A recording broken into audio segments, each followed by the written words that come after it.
மாணவ கண்மணிகள் அனைவருக்கும் என் இனிய காலை வணக்கங்கள். மாணவ கண்மணிகள் அனைவரும் நலமாக உள்ளீர்களா? மாணவ கண்மணிகள் தங்களுடைய வழிபாட்டினை கூறிவிட்டீர்களா? நன்றி. நான் ஒரு நல்ல ஆசிரியர். நான் உங்களுக்கு தாயாகவும் தந்தையாகவும் இருந்த முறையான கல்வியை அன்புடன் போதிப்பேன். நான் ஒரு நல்ல ஆசிரியர். நான் உங்களுக்கு தாயாகவும் தந்தையாகவும் இருந்த முறையான கல்வியை அன்புடன் போதிப்பேன். நான் ஒரு நல்ல ஆசிரியர். நான் உங்களுக்கு தாயாகவும் தந்தையாகவும் இருந்த முறையான கல்வியை அன்புடன் போதிப்பேன். அனைவருக்கும் என் இனிய காலை வணக்கங்கள். மாணவ கண்மணிகளுக்கு முதற்கண் என்னுடைய வாழ்த்துக்களை தெரிவித்துக் கொள்கிறேன். 10ஆம் வகுப்பு முடித்து அடுத்து மேல்நிலை கல்வியில் அடியெடுத்து வைத்திருக்கின்றீர்கள். இடைநிலை கல்வியை முடித்துவிட்டு மேல்நிலை கல்வியில் முதல் படி எடுத்து வைத்திருக்கின்றீர்கள். அதற்கு முதற்கண் என்னுடைய வாழ்த்துக்களை தெரிவித்துக் கொள்கிறேன். இடைநிலை கல்வியில் நீங்கள் பெற்ற மதிப்பெண்களை விட மேல்நிலை கல்வியில் நீங்கள் பெறப்போகின்ற மதிப்பெண்கள்தான் உங்களை இந்த சமூகத்திற்கும்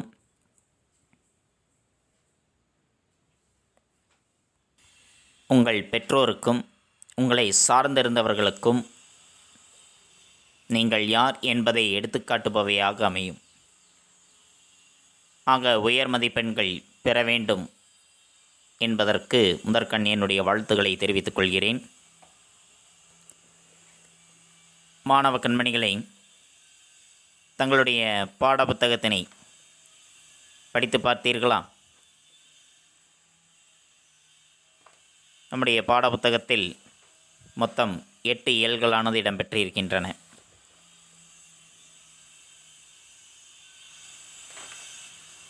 அதில் முதலில் நாம் காண்பது என்னுயிர் என்பேன். என்னுயிர் என்பேன். என் உயிர் என்னுடைய உயிரை போன்றது. என்னுடைய உயிர் என்று நான் குறிப்பிடுவேன். எதனை என்னுடைய உயிர் என்று நான் கூறுவேன்? என்னுடைய மொழியினை, என்னுடைய தாய்மொழியினை என் உயிர், என்னுடைய உயிர் போன்றது என்று நான் கூறுவேன். அதுதான் என்னுயிர் என்பேன் என்பது. நம்முடைய உயிர் போன்றதாக இருக்கக்கூடியது நம்முடைய தாய்மொழியானது. அத்தகைய தமிழினுடைய சிறப்புகளை பற்றித்தான் இந்த இயலில் நாம் காண இருக்கின்றோம். இந்த இயலை கற்பதனுடைய நோக்கங்கள் பேச்சு மொழிக்கும் கவிதை மொழிக்கும் உள்ள தனித்தன்மைகளை பல்வேறு படைப்பாளர்களின் கருத்துக்களின் வழி புரிந்து கொள்ளுதல். பேச்சு மொழி, கவிதை மொழி, இந்த இரண்டிற்கும் இடையே இருக்கக்கூடிய தனித்தன்மைகள் என்ன என்பதை பற்றி பல்வேறு விதமான படைப்பாளர்கள் அவர்களினுடைய கருத்துக்களின் வழியாக நாம் புரிந்து கொள்வது. மொழியின் இலக்கிய இலக்கண வளங்களை அறிந்து கொள்வது. நம்முடைய தமிழ் மொழியினுடைய இலக்கிய வளங்கள், இலக்கண வளங்கள் என்ன என்பதை பற்றி அறிந்து கொள்வது. நூலின் கண் பாயிரம் பெறும் இடத்தையும் அதன் இன்றியமையாமையையும் அறிதல். ஒரு நூலில் பாயிரம் என்பது எந்த இடத்தில் இருக்கின்றது, அதனுடைய இன்றியமையாமை, அதனுடைய முக்கியத்துவம் என்பது என்ன என்பதை பற்றி அறிந்து கொள்வது. புலம்பெயர் வாழ்க்கை சூழல்களால் தமிழ்மொழி உலகெங்கும் பரவியுள்ளதை தெரிந்து கொள்ளுதல். புலம்பெயர்ந்து வாழும் தமிழர்கள் தங்களுடைய தாய்நாட்டை விட்டு மற்ற நாடுகளுக்கு புலம்பெயர்ந்து சென்று வாழ்கின்ற தமிழர்களினுடைய வாழ்க்கை முறையையும் அவர்கள் வாழ்கின்ற வாழ்க்கை சூழல்களால் தமிழ்மொழி உலகம் முழுவதும் பரவி இருப்பதையும் நாம் தெரிந்து கொள்வது.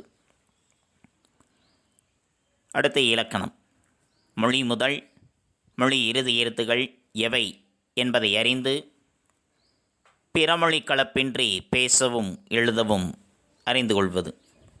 மொழி முதல் எழுத்துகள் எது, மொழி இறுதி எழுத்துகள் எவை என்பதை பற்றி அறிந்து பிற மொழிகளினுடைய களவின்றி தூய தமிழில் பேசவும் எழுதவும் பயிற்சி பெறுவது. இவற்றைத்தான் இந்த இயலினை நாம் கற்பதனுடைய நோக்கம். பாடப்பகுதிக்குள் செல்லலாமா மாணவர்களே? தங்களுடைய பாடப்புத்தகத்தில் பக்கமெண் 3 எடுத்துக்கொள்ளுங்கள். எடுத்துக்கொண்டீர்களா? நன்றி. சு. வில்வரத்தினம். கவிஞர் சு. வில்வரத்தினம் அவர்கள் 1950ஆம் ஆண்டு யாழ்ப்பாணத்தில் உள்ள புங்குடுதீவில் பிறந்தவர். எங்கு பிறந்தவர்? யாழ்ப்பாணத்தில் உள்ள புங்குடுதீவில் பிறந்தவர்தான் கவிஞர் சு. வில்வரத்தினம். எந்த ஆண்டு பிறந்தார்? 1950ஆம் ஆண்டு. அந்த வருடம் நம்முடைய பாடப்புத்தகத்தில் இல்லை. மாணவ கண்மணிகளுக்கு தேவை ஏற்படின் உங்களுடைய பாடப்புத்தகத்தில் எழுதி கொள்ளலாம். எந்த ஆண்டு பிறந்தார்? 1950ஆம் ஆண்டு பிறந்தார். எங்கு? யாழ்ப்பாணத்தில் உள்ள புங்குடுதீவில் பிறந்தவர். இவருடைய கவிதைகள் அனைத்தும் உயிர்த்தெழும் காலத்திற்காக என்ற தலைப்பில் 2001 தொகுதியாக வெளியிடப்பட்டது. இவர் எழுதிய கவிதைகள் அனைத்துமே உயிர்த்தெழும் காலத்துக்காக என்ற தலைப்பில் 2001ஆம் ஆண்டு தொகுக்கப்பட்டு வெளியிடப்பட்டது. இவர் கவிதைகள் இயற்றுவதோடு சிறப்பாக பாடல் பாடக்கூடிய திறனையும் பெற்றவர். கவிதைகளும் எழுதுவார், அதோடு சேர்ந்து பாடல்கள் பாடக்கூடிய திறனையும் பெற்றுக்கொண்டவர். வில்வரத்தினத்தின் 2 கவிதைகளிலிருந்து தேர்ந்தெடுக்கப்பட்டிருக்கக்கூடிய ஒரு சில பகுதிகள் நமக்கு பாடப்பகுதியாக இடம்பெற்றிருக்கின்றது. அவருடைய 2 கவிதைகளிலிருந்து தேர்ந்தெடுத்த பகுதிகளானது நமக்கு பாடப்பகுதியாக இடம்பெற்றுள்ளது. காற்றுவழி கிராமம், காலத்துயர், வாசியம் முதலான பல நூல்களை இவர் எழுதியிருக்கின்றார்.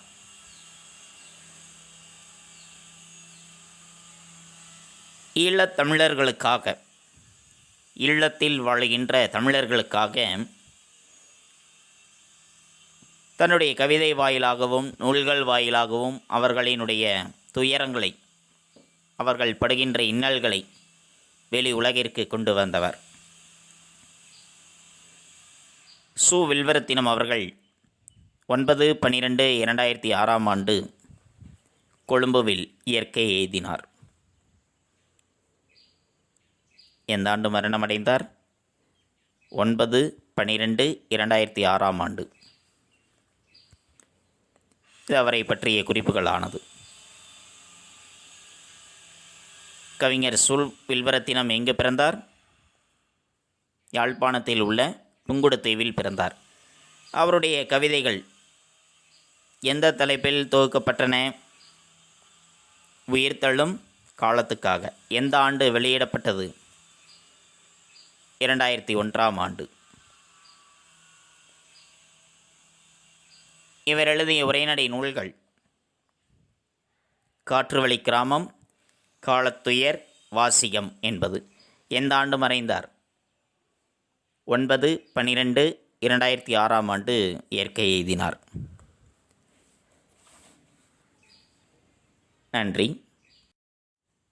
யுகத்தின் பாடல். ஒரு யுகத்தினுடைய பாடல். ஒரு புதிய யுகமானது தோன்றுகின்றது. அந்த புதிய யுகம் தோன்றுவதை பற்றி தன்னுடைய பாடலில் குறிப்பிட்டிருக்கின்றார். மொழி மனித இனத்தினுடைய ஆதி அடையாளம். மொழி என்பது ஒரு மொழி தோற்றம் பெறுகின்றதென்றால் அந்த மொழியானது மனித இனத்தினுடைய ஆதி அடையாளமாக இருக்கின்றது. மிகவும் தொன்மையான அடையாளமாக இருக்கக்கூடியது மொழியானது. மனித இனம் தோன்றியதனுடைய அடிப்படையாக அமைந்திருக்கக்கூடியது தான் மொழி என்பதே. மனிதன் தோன்றிய சில ஆண்டுகளிலேயே மொழி என்பதும் தோன்றிவிட்டது. தன்னுடைய எண்ணங்களையும் கருத்துக்களையும் பிறருக்கு வெளிப்படுத்துவதற்கு கருவியாக அமைந்ததுதான் மொழியானது. அவ்வகையில் நம்முடைய தமிழ் மொழியானது தோன்றி பல்லாயிரக்கணக்கான ஆண்டுகள் கடந்துவிட்டன. கல் தோன்றி மண் தோன்றா காலத்தை வாளோடு முன் தோன்றிய மூத்த குடி என்று தமிழ் குடியையும் தமிழர்களினுடைய மொழியையும் பெருமைப்பட பேசுகின்றார்கள். பண்பாட்டு பரிணாம வளர்ச்சியை அடிப்படையாக கொண்டு உருவானது நம்முடைய மொழியானது. அந்த மொழியானது பேசப்படுகின்ற இனத்தினுடைய பண்பாட்டு பரிணாம வளர்ச்சியை, அதனுடைய அவர்களினுடைய பண்பாட்டினுடைய பரிணாம வளர்ச்சியை அடிப்படையாக கொண்டு உருவாக்கப்பட்டது தான் மொழியானது. ஒரு இனத்தின் மையப்புள்ளியாக விளங்குவதும் மொழியே. ஒரு இனம் அந்த இனத்தினுடைய மையப்புள்ளியாக விளங்குவதும் இதுதான், மொழி என்பதுதான். அது நம் இருப்பின் அடையாளம், நம்முடைய இருப்பிடத்தினுடைய அடையாளம், நாம் வாழ்வதனுடைய அடையாளமாக இருப்பதும் அந்த மொழிதான். நம் தாய்மொழியாம் தமிழ்மொழியினுடைய வேர் சங்கத்தில் தொடங்கி இன்றைய காலம் வரையும் இடர்பல களைந்து உயர்தனி செம்மொழியாய் செழித்தோங்கி இருக்கின்றது. நம்முடைய தாய்மொழியாகிய தமிழ்மொழியினுடைய வேரானது சங்க காலத்திலிருந்தே தொடங்கியது. சங்க காலத்திலிருந்து தொடங்கி இன்றைய காலம் வரைக்கும் பல இடர்கள் ஏற்பட்டாலும் சரி, பல துன்பங்கள் ஏற்பட்டாலும் சரி, அவற்றினை களைந்துவிட்டு இன்றும் உயர்தனி செம்மொழியாய் செழித்தோங்கி இருக்கின்றது. இன்றும் என்று மட்டுமல்ல, என்றென்றும் உயர்தனி செம்மொழியாய் செழித்தோங்கி இருக்கக்கூடிய ஒரு மொழி நம்முடைய தாய்மொழியாகிய தமிழ்மொழி. அத்தகைய தமிழினுடைய சிறப்பினை பற்றி ஒரு பாடலாக சு. வில்வரத்தினம் அவர்கள் நமக்கு வழங்கியிருக்கின்றார். பாடலினை காண்போமா? என்னம்மை ஒற்றி எடுத்த நெற்றிமண் அழகே,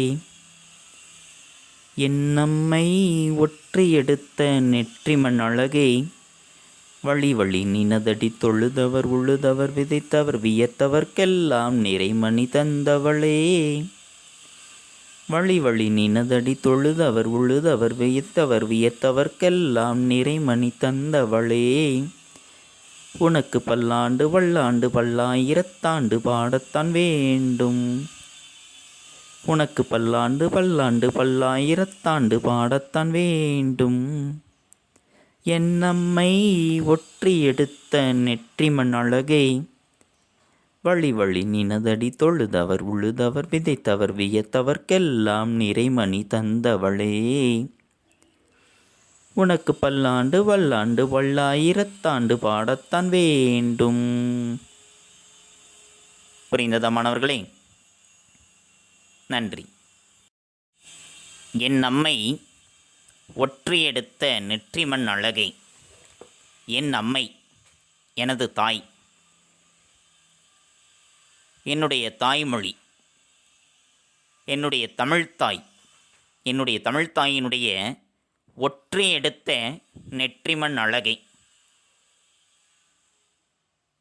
என்னுடைய தமிழ்த்தாயினுடைய நெற்றிமண், நெற்றியில் வைத்திருக்கக்கூடிய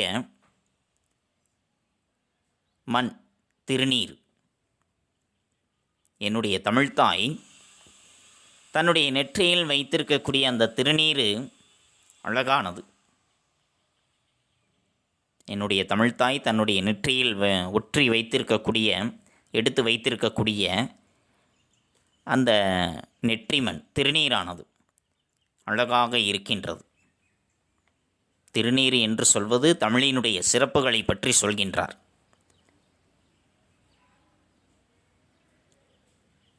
பல்வேறு விதமான சிறப்புகளை தந்திருக்கக்கூடிய தமிழை பற்றி குறிப்பிடுகின்றார். வழி வழி நினதடி தொழுதவர், வழி வழியாக காலங்காலமாக நினதடியை, உன்னுடைய பாதங்களை, உன்னுடைய பாதங்களை தொழுதவர்கள், உன்னுடைய பாதங்களை தொழுது உனக்கு பல சிறப்புகளை செய்தவர்கள், உனக்கு புகழ் சேர்த்தவர்கள், உழுதவர், உன்னுள் இருக்கக்கூடிய கலைகளை எல்லாமே நீக்கியவர்கள், நன்கு ஆழ உழுது தமிழை நன்றாக ஆழமாக கற்று தமிழில் இருக்கக்கூடிய இடர்களை களைந்தவர்கள், விதைத்தவர், விதைகளை விதைக்கின்றார்கள். தமிழில் இருக்கக்கூடிய எழுத்துக்களை வைத்துக்கொண்டு பல கவிதைகளை தமிழுக்காக விதைத்து வைக்கின்றார்கள். வியர்த்தவர்கள், உனக்காக உழைத்து அந்த உழைப்பின் காரணமாக வியர்த்தவர்கள். இவர்கள் அனைவருக்குமே நிறைமணி தந்தவழி. இவர்கள் அனைவருக்கும் நீ நிறைமணியை, நிறைமணி என்பது மணி போன்ற செல்வங்கள், மணி போன்ற செல்வங்களை நீ பயனாக அவர்களுக்கு தந்திருக்கின்றாய். பல புகழினை அவர்களுக்கு நீ விளைவித்திருக்கின்றாய். யாருக்கு? புலவர்கள், மன்னர்கள், அறிஞர் பெருமக்கள், இவர்களைத்தான் சொல்கின்றார். அதுதான் உழுதவர், விதைத்தவர், உழைத்தவர். உழுதவர் புலவர்கள், விதைத்தவர் மன்னர்கள், உழைத்தவர்கள் அறிஞர் பெருமக்கள், இவர்களைத்தான் குறிக்கின்றது. இவர்கள் அனைவருக்குமே, புலவர்களுக்கும் மன்னர்களுக்கும் அறிஞர் பெருமக்களுக்கும் புகழ் என்று சொல்கின்ற அந்த பயனை, அந்த நிறைமணியை, அந்த செல்வத்தினை அவர்களுக்கு நீ வாரி வழங்கியிருக்கின்றாய். யாருக்கு வாரி வழங்கியிருக்கின்றாய்? புலவர்களுக்கும் மன்னர்களுக்கும் அறிஞர் பெருமக்களுக்கும் புகழ் என்ற பயனை நீ அவர்களுக்கு வாரி வழங்கியிருக்கின்றாய். ஆதலால் உனக்கு பல்லாண்டு பல்லாண்டு பல்லாயிரத்தாண்டு பாடத்தான் வேண்டும். உன்னுடைய பெருமைகளை, உன்னுடைய புகழினை பல்லாண்டுகள், பல ஆண்டுகள், பல்லாயிரத்தாண்டு, பல ஆயிரம் ஆண்டுகள் பாடத்தான் வேண்டும், போற்றி பாட வேண்டும். உன்னுடைய புகழினை பற்றி பல்லாண்டுகள், பல ஆயிரம் ஆண்டுகள் போற்றி பாட வேண்டும். யாருடைய புகழினை பற்றி? தமிழ்த்தாயினுடைய புகழினை பற்றி. யாருடைய புகழை பற்றி? தமிழ்த்தாயினுடைய புகழினை பற்றி பல்லாயிரக்கணக்கான ஆண்டுகள் போற்றி பாட வேண்டும் என்று சொல்கின்றார். அதுதான் அந்த முதல் பாடலினுடைய பொருளானது. புரிந்ததா மாணவர்களே? தமிழ்த்தாய் தன்னுடைய நெற்றியில் வைத்திருக்கக்கூடிய அந்த திருநீர் மிகவும் அழகாக இருக்கின்றது. திருநீர் என்பது தமிழினுடைய சிறப்புகள். அதில் இருக்கக்கூடிய சொல் வளம், இலக்கிய வளம், இலக்கண வளம் என்று பல்வேறு விதமான சிறப்புகள் தமிழுக்கு இருக்கின்றது. அந்த சிறப்புகள் தான் தமிழ்த்தாய் தன்னுடைய நெற்றியில் வைத்திருக்கக்கூடிய திருநீர். வழி வழி நினதடி தொழுதவர், உழுதவர், விதைத்தவர், வியர்த்தவர்க்கெல்லாம் நிறைமணி தந்தவளை. வழி வழியாக, காலம் காலமாக தமிழ்த்தாயினுடைய பாதங்களை தொழுதவர்களுக்கு புகழ் என்ற பயனை நீ விளைவித்திருக்கின்றாய். யாரு? உழுதவர், விதைத்தவர், உழைத்தவர். தமிழுக்கு தொண்டு செய்திருக்கக்கூடிய புலவர் பெருமக்கள், மன்னர்கள், அறிஞர் பெருமக்கள், இவர்கள் அனைவருக்கும் நீங்காதிருக்கக்கூடிய புகழினை அவர்களுக்கு பயனாக நீ விளைவித்திருக்கின்றாய். ஆதலால் உனக்கு பல்லாண்டு பல்லாண்டு பல்லாயிரத்தாண்டு பாடத்தான் வேண்டும். உன்னுடைய பெருமைகளையும் உன்னுடைய புகழினையும் பல்லாண்டுகள், பல ஆயிரம் ஆண்டுகள் போற்றி உன்னை பாட வேண்டும் என்று சொல்கின்றார். புரிந்ததா மாணவர்களே? இதுதான் அந்த பத்தியினுடைய முதல் பாடலினுடைய பொருளானது. எதனை போற்றி பாட வேண்டும்? தமிழினுடைய பெருமைகளையும் புகழையும் பல்லாயிரம் ஆண்டுகள் போற்றி பாட வேண்டும் என்று சொல்கின்றார். அந்த அளவிற்கு பெருமை மிகுந்ததாகவும் புகழை உடையதாகவும் இருக்கக்கூடிய ஒரு மொழி என்றால் அது நம்முடைய தமிழ் மொழி மட்டும்தான். புரிந்ததா மாணவ கண்மணிகளே? நன்றி. மாணவ கண்மணிகளே, இதுகாரும் நாம் கண்டது தமிழினுடைய பெருமையை பற்றி, தமிழினுடைய புகழை பற்றி போற்றி பாடக்கூடிய யுகத்தின் பாடல் என்பதனுடைய முதல் பாடலினை பற்றி நாம் கண்டோம். காலம் காலமாக தமிழுக்கு தொண்டு செய்திருக்கக்கூடிய புலவர்களையும் மன்னர்களையும் அறிஞர் பெருமக்களையும் குறித்து அவர்களுக்கு புகழ் என்ற பயனை விளைவித்திருக்கின்றாள் தமிழ்த்தாய். புகழ் என்ற நீங்காத செல்வத்தினை அவர்களுக்கு வழங்கியிருக்கின்றாள். அத்தகைய புகழை அவர்களுக்கு கொடுத்திருக்கக்கூடிய தமிழினுடைய பெருமையை பற்றி பல ஆயிரம் ஆண்டுகள் போற்றி நாம் பாட வேண்டும். இன்னும் பல புலவர்கள் தமிழுக்கு தொண்டு செய்து கொண்டுதான் இருக்கின்றார்கள். அவர்களுக்கும் தமிழானது, தமிழ் தாயானவள் புகழ் என்ற பயனை நிச்சயமாக விளைவித்து கொண்டேதான் இருப்பார். நம்மால் இயன்ற வரை நாமும் நம்முடைய தமிழ்த்தாய்க்கு பெருமை சேர்ப்போம். அடுத்து நாம் காண்பது பாடப்புத்தகம் படித்தல். பாடப்புத்தகம் படித்தல் பக்கம் எண் 2. பக்கம் எண் 2இல் யுகத்தின் பாடல் என்பதில் ஆரம்பித்து எழுகின்ற யுகத்தினோர் பாடலை என்பது வரைக்கும் மாணவ கண்மணிகள் பாடப்புத்தகம் படித்தலாக எடுத்துக்கொண்டு படியுங்கள். எழுந்து நின்று உறக்கப் படியுங்கள். தங்களுடைய படித்தல் பயிற்சியினை சற்று மேம்படுத்திக் கொள்ளுங்கள். அடுத்து நாம் காண்பது வீட்டுப்பாடம். வீட்டுப்பாடம் பக்கம் எண் 21இல் பக்கம் எண் 21 எடுத்துக்கொண்டீர்களா? அதில் இருக்கக்கூடிய குருவினா 5 குருவினாக்கள் இருக்கின்றன. அதில் 2வது குருவினாவும் 5வது குருவினாவும். 2வது குருவினா, என் நம்மை ஒற்றி எடுத்த நெற்றிமண் அழகை வழி வழி நினதடி தொழுதவர் உழுதவர் விதைத்தவர் வியர்த்தவர்க்கெல்லாம் நிறைமணி தந்தவளை. இக்கவிதை அடிகளில் உள்ள வினையால் அணையும் பெயர்களை எழுதுக என்ற வினா.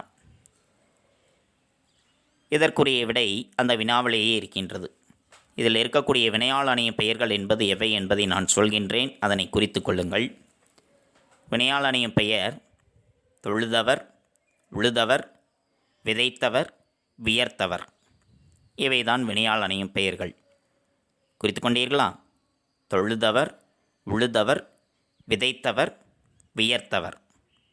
இவைதான் வினையால் அணையும் பெயர்கள். குறித்து கொண்டீர்களா? அடுத்த 5வது வினா. இனம் மொழி குறித்த ரசூல் கம்சதோவ் பார்வையை குறிப்பிடுக. இனம் மொழி குறித்த ரசூல் கம்சதோவ் பார்வையை குறிப்பிடுக. அந்த வினாவிற்குரிய விடை தங்களுடைய பாடப்புத்தகத்தில் பக்கம் எண் 3இல் இடம்பெற்றுள்ளது. பக்கம் எண் 3 எடுத்துக்கொண்டீர்களா? அதில் நூல்வெளியை அடுத்து ஒரு பத்தியானது கொடுக்கப்பட்டிருக்கும். ஒரு சிறு பெட்டி. தன் இனத்தையும் மொழியையும் பாடாத கவிதை, வேறில்லாத மரம், கூடில்லாத பறவை. அதுதான் அந்த வினாவிற்குரிய விடை. குறித்து கொண்டீர்களா? தன் இனத்தையும் மொழியையும் பாடாத கவிதை, வேறில்லாத மரம், கூடில்லாத பறவை. இது 5வது வினாவிற்குரிய விடை. குறித்து கொண்டீர்களா மாணவர்களே? இந்த 2 வினாக்கள் தான் வீட்டுப்பாடம். தெளிவுரை எழுதுங்கள். தங்களுடைய கையெழுத்து பயிற்சியும் சற்று மேம்படுத்திக் கொள்ளுங்கள். தெளிவுற படியுங்கள். மீண்டும் அடுத்த பாட வேளையில் சந்திப்போம். நன்றி, வணக்கம்.